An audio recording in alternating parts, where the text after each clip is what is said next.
Friends, today's story is both thrilling and shocking. The movie is titled Couple Has a Date Night Unaware a Zombie.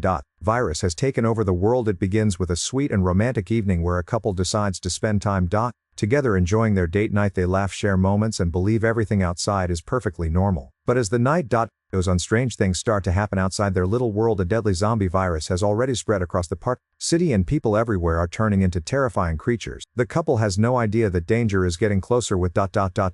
Every passing second the film builds suspense as the audience knows the truth while the couple remains completely unaware. This ...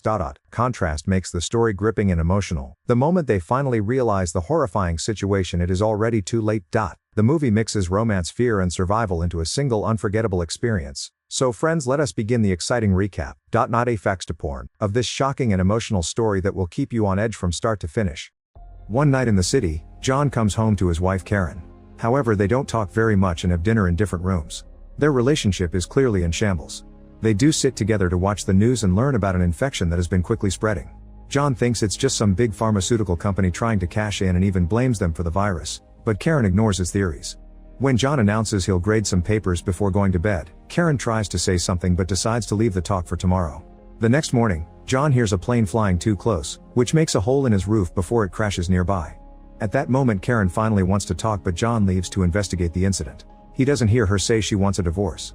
Outside, John looks at the plane crashed on the side of a building, causing a big fire. Their neighbors tell John that infected people are biting, so he returns home to tell Karen while they keep hearing sirens outside. They look out the window and discover that infected people have become zombies, who are currently attacking people to feed on. The couple immediately turns on the news and Karen drinks while watching reporters tell everyone to stay inside. Then they check on their food and realize they don't have much, which causes so much stress for John that he rushes to the bathroom to throw up. Karen wants him to get supplies from the neighbor's apartment, pointing out that he should be safe in the corridor and nobody cares about illegal acts anymore. She also promises to take turns. Moments later, John comes back with food and says their neighbor's door was open. Karen agrees to go, but first she puts on a helmet, gloves, and tapes a knife to her shoe. Before leaving, she tells John to take out the moving boxes from the closet so they can use them to store stuff. When Karen returns with more supplies, John asks if the boxes meant she was planning on leaving him or she only got them to put things in storage. Karen only says yes. Afterward, she sends John out with protection to get the neighbor's big TV. That evening, the news reporter announces this is their last broadcast, claiming they'll come back when the situation stabilizes. He reminds everyone to stay inside and avoid physical contact with others.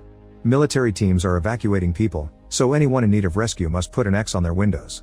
Updates will be done on the radio at 3 in the afternoon.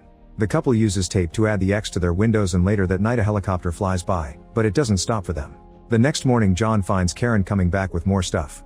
She says she couldn't sleep, so she searched neighboring apartments because they don't know how long they'll be stuck there. John makes her promise they'll give back the stuff when the pandemic is over, but he's very disappointed to see Karen has taken non-essential things, like pretty dresses. Afterward, John's afraid that the zombies may get in and searches for ways to defend himself, like using spray on a lighter to improvise a flamethrower. Karen helps him gather all the knives and hammers in the apartment and some flour to mess with visibility. At 3, a government official on the radio announces that there's still no known cause for the pandemic and that only certain parts of the world are affected, promising that they're working hard to keep electricity and water working. Trying to keep themselves busy, the couple plays cards. John thinks things will go back to normal because history shows that humanity always recovers from big events like the Black Plague. However, Karen is annoyed by his constant positive attitude and starts drinking even though it's morning. When John calls her out, Karen points out she's been drinking every day for a year and he hasn't noticed. He follows her to the nursery and they finally discuss the elephant in the room. It turns out their baby daughter died and they haven't been the same since. Karen thinks that soon they'll be gone too, but John assures her that they'll survive this. Determined to be ready in case of an attack, the couple starts exercising, although Karen never stops drinking. One night she hears someone at the door and John wonders if it's the rescue team. When he opens it, a zombie immediately reaches inside and the couple has to push against her to close the door again. That afternoon, the radio announces that a scientist is trying to isolate the virus to develop a vaccine. The stress of not real news is causing lots of stress for the couple, who decides to smoke to deal with it. Normal cigarettes aren't enough, so Karen reveals she has stronger stuff she's stolen from the evidence locker. John freaks out but ends up consuming the happy powder too when Karen calls him a chicken. Karen says she's proud of him before taking out the large collection of illegal substances she's brought from work plus a gun. She also admits that the last few times she and John got dirty were thanks to her spiking the muffins, which makes John want to try more stuff. The couple spends the evening watching VHS movies and drinking. The next day, Karen is startled awake by a shot and something breaking. It turns out John is practicing with the gun and has broken a bowl Karen's mother gave her. He points out that she hates her mother, but Karen is angry anyway. When she goes to the bathroom, she sees a rescue helicopter flying by without stopping at their street. During breakfast, John admits yesterday was eye-opening and agrees they need to get ready for the long haul. They start by putting the pieces of the broken bowl outside the door, then they make a bunch of Molotov bombs with their alcohol. They continue to exercise, but they also keep on consuming the happy powder. At 3 they turn on the radio, however there's no broadcast. At that moment someone knocks on their door. The couple gets their hammers ready and open the door just enough to find their neighbors Leo and Emily. They ask to come in and explain their situation. They got stuck in the laundry room after the plane crash, and by the time they finally got out the zombies had invaded their apartment. They guessed there were actual people here because of the broken bowl outside. The guests ask for food since they haven't eaten in 2 days, so John and Karen go to the kitchen. Then both couples start arguing in whispers. Emily tells Leo that Karen went crazy after losing her baby and learning she can't have kids anymore. She also complains about Karen taking down her notes from the laundry room. At the same time, Karen tells John they should be saving the food for themselves and complains about Emily filling the laundry room with angry post-its. John insists that helping is the right thing to do, so Karen suggests they should mix happy powder in the food because it stifles hunger. After sharing dinner, Emily notices that the dresses and the TV look like hers. Karen asks the guests what their plan is and Leo says that if she wants them to leave, they will. However, Karen isn't brave enough to kick them out. Leo mentions they're good at cleaning and Karen replies they can help with that. They spend the rest of the evening drinking and chatting, although Emily doesn't let Leo get too heated in a discussion with John, forcing him to change his opinion to be nice. When it's time to sleep, Leo and Emily are shocked to hear they'll have to do it on the floor. While brushing her teeth, Karen rants to John, saying their guests think they're better because they have extra rooms at their place. However, she still doesn't want to kick them out because she's afraid that after the pandemic is over, other neighbors will judge them for not helping. That night Karen gets naughty with John just to annoy their guests with the noise. Emily sees it as a competition and gets naughty with Leo too, so both women get louder and louder on purpose. The next morning Emily stays in the bathroom doing nothing just to make Karen wait. After breakfast, Karen asks the guests to clean up in exchange for being fed. While working, Emily complains about cleaning being degrading. Leo says they should play along and even points out that they could just leave. However, Emily wants revenge, so they agree to overpower John and Karen in their sleep. After they're done cleaning, Leo and Emily notice Karen napping and say they should do it now. Karen wakes up and takes John to another room to tell him she's suspicious of their guests because she heard what they said. Thinking that Leo and Emily want to kill them, the couple agrees to strike first. Moments later, Karen shares some cookies that she's secretly made with illegal substances, intending to just freak them out. However, she uses too much and the couple eats so many cookies that they end up dying on the couch. Unable to deal with being murderers, John and Karen take some happy powder to relax. Suddenly they hear Leo and Emily waking up and realize they're becoming zombies, so Karen immediately shoots them down. Then they take the bodies to the other apartment and spend the rest of the day consuming uppers. When it's time to go to bed, they take sedatives to fall asleep. That night they sleep so deeply that they don't hear a rescue helicopter telling survivors to turn on their lights so they can find them. The next morning Karen says that since any day could be their last, she wants to go out by being herself. They consume more uppers and spend a long time getting naughty. Afterward, while they take a bath, Karen announces that after this is over she wants to adopt a child, and John agrees. They both admit they haven't stopped loving each other and hope to make things work again. The first thing they do is have a date night, and John admits he let work take over his life after they lost the baby. However, the pandemic has given him a new perspective and taught him what he really wants. After watching a romantic movie, the couple gets ready to get dirty, but at that moment someone knocks on their door.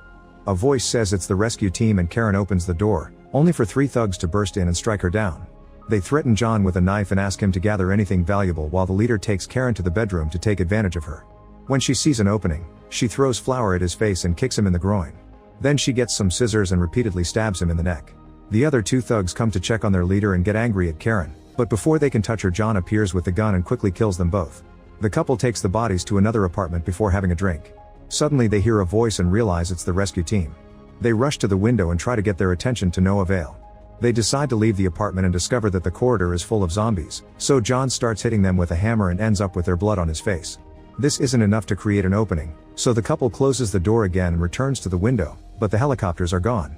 Karen gets nervous because they don't have much food left, so John promises they'll make a plan after they rest. In the middle of the night, Karen wakes up to find John getting all their weapons sharp and flashlights ready with fresh batteries. Then they dress up with some protection and share words of love with a kiss. The couple leaves the apartment and tries to fight their way through the zombie horde, however there are too many of them and they're forced to go home. After settling down, Karen reveals that she was bitten in the leg. John immediately comforts her, pointing out she may not transform if she stays alive and reminding her that a pharmaceutical company will want to make money with a vaccine soon. That night Karen discovers she doesn't like wine anymore. After having a horrible nightmare, Karen wakes up and tries to leave the apartment. When John stops her, She explains she feels a weird hunger that she can't control. John pours his own blood into a glass and Karen quickly drinks it, realizing this does help with her hunger. She points out that John can't donate blood forever and he snaps, saying that it's his choice and they just need to wait for help. He hugs her to apologize for her outburst and Karen admits she can smell his blood, so she urges him to cover the wound. Later the couple discusses their future and cries. Then Karen takes a bath and considers self-deleting, but she can't do it. John brings her a glass of blood and she desperately drinks it all. That night they get naughty without the need to consume anything first. The next morning John wakes up to find the bed empty. In the bathroom there's a letter from Karen thanking him for a great life together. She explains she's been having nightmares about becoming a zombie and wants him to end it, so he needs to go to the nursery. John goes to that room and finds a zombified Karen chained to the wall. A sign hangs on her chest with the words "Love me, kill me." In tears, John tells her more about the future he imagines after the pandemic. After drinking to drown his sorrows, he grabs his gun and gets ready to shoot his wife. Moments later, a group of soldiers enters the apartment because they saw the X on the window. When they enter the nursery, they discover that John and Karen are both zombies and their arms are taped together. The captain calls it love before another soldier reads a new law: zombies aren't considered citizens and to maintain the peace, they have the right to shoot them to death. After killing John and Karen, the soldiers leave. Make sure to subscribe and turn on notifications so you can watch more videos like this. Thanks for watching.